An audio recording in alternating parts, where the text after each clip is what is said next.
Hello बच्चों, let's read this question. So this question says a black body is at temperature of 5760 Kelvin. The energy of radiation emitted by the body at wavelength 250 nanometer is U1.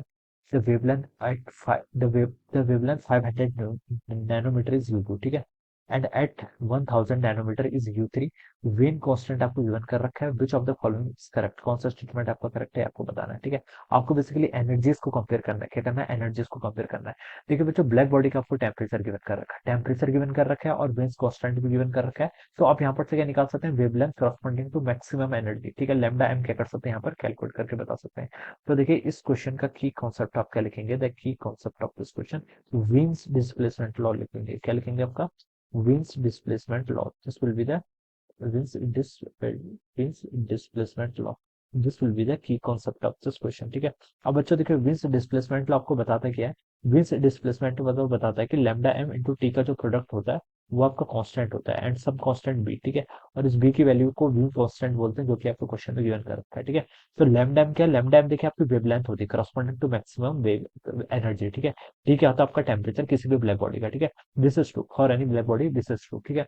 अब black body आपका temperature given कर रखा है कितना? 5760. ठीक है. अब बच्चों देखिए, आपको टेम्परेचर गिवन कर रखा है तो अब मैक्सिमम वेवलेंथ के करस्पॉन्डिंग लैम्डा तो कैलकुलेट कर सकते हैं. तो आप लैम्डा कैलकुलेट कर लीजिए. टेम्परेचर कितना है? 5760 केल्विन के ऊपर. ध्यान रखना टेम्परेचर आपका ऑलवेज केल्विन में होना चाहिए. It is equal to B. B आपका कांस्टेंट देखिए कितना गिवन कर रखा है? 2.88 इंटू 10 टू द पावर कितना? 6 नैनोमीटर के इक्वल. ठीक है. नैनोमीटर केल्विन के इक्वल हो जाएगा. ठीक है. तो यहाँ से आपका केल्विन से तो केल्विन कैंसिल हो जाएगा क्योंकि ये भी केल्विन में है. ठीक है. तो आपकी वेवलेंथ यहाँ से देखिए कितनी आ रही बच्चों, अगर मैं इसको कैलकुलेट करूँ तो ये देखिए बच्चों कितना होगा आपका? 2.88 डिवाइडेड बाय आप 5760 करेंगे तो ये आपका देखिए 5 इंटू 10 की पावर -4 आ रहा है. कितना? 5 इंटू 10 की पावर -4. ठीक है. 2.88 डिवाइड बाई, यस इतना आ रहा, 5 इंटू 10 की पावर -4. और यहाँ पर 6 ऑलरेडी है, इतना क्या है? नैनोमीटर में आ जाएगा. तो उसका आप लिख सकते हैं देखिए कितना, ये आपका 5 इंटू 10 की पावर 2 नैनोमीटर के इक्वल. ठीक है. ये इतना आ रहा, 5 इंटू 10 की पावर 2 नैनोमीटर. यानी कि आप उसको 500 नैनोमीटर लिख लीजिए. ठीक है. तो बच्चों ये आपका आ गया. ठीक है. देखिए अगर मैं एनर्जी इसका ग्राफ प्लॉट करूँ लैम्डा एम और टी का, तो इस तरीके से आपका इसका प्लॉट होता है. एनर्जी और एनर्जी डेंसिटी और लैम्डा का अगर मैं ग्राफ प्लॉट करूँ तो इस पॉइंट पर आपका मैक्सिमम आ रहा है. तो ये जो आपकी लैम्डा एम है ये आपने कैलकुलेट कर ली कितनी? 500 नैनोमीटर के इक्वल आ रही है. डिफरेंट डिफरेंट टेम्परेचर पे आपका डिफरेंट डिफरेंट ग्राफ आता है. ठीक है. क्या आता है? डिफरेंट डिफरेंट टेम्परेचर पर डिफरेंट डिफरेंट ग्राफ आता है. ठीक है. लेकिन आपको बता रखा है कि टेम्परेचर कांस्टेंट है. ठीक है. तो आपको ये बताना है कि वेवलेंथ किस पर आपकी कौन आपको डिफरेंट डिफरेंट, देखिए ये देखिए कि 250 नैनोमीटर पर आपका U1 एनर्जी है. ठीक है. और 500 नैनोमीटर पर U2 है और 1000 नैनोमीटर पर कितनी? U3 है. ठीक है. और आपसे बोल रखा है कि किस पर एनर्जी. तो देखिए बच्चों 500 नैनोमीटर के अप्रॉक्स आपका क्या है? सबसे ज्यादा एनर्जी आ रही है. तो इसके जो सबसे ज्यादा क्लोज होगा उसकी एनर्जी क्या होगी? सबसे ज्यादा होगी.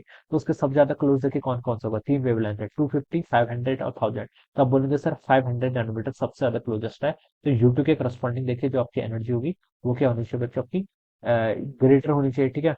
और U1 देखिए हमें कंपेयर देखा है U3 के करस्पॉन्डिंग 0. तो बच्चों ये तो बिल्कुल इनकरेक्ट है. U1 के corresponding 0, this is also incorrect, ये बता नहीं सकते. अब और U2 और U1 को कंपेयर करना है. U1 कर किसके करस्पॉन्डिंग है? 250 नैनोमीटर. तो 250 नैनोमीटर तो काफी दूर है. ठीक है. यहाँ पर देखिए आपका कितना है? 500 नैनोमीटर. ये आपका 500 नैनोमीटर के इक्वल है. ठीक है. तो 550 और यहाँ पर आपका कहीं 550 होगा. ठीक है. और ये आपका इस साइड पर कहीं लाई करेगा 250 वाला. ठीक है. तो इसके करस्पॉन्डिंग आपकी ज्यादा होगी. ठीक है. तो आपका U2 must be greater than U1 होना चाहिए. तो ये आपका राइट आंसर होना चाहिए, जो कि आपको सी ऑप्शन पे गिवन किया हुआ है. तो बच्चों आंसर सी क्या होगा इसके क्वेश्चन के करस्पॉन्डिंग? Right answer. तो I hope you all understood this concept. All the best and thank you so much.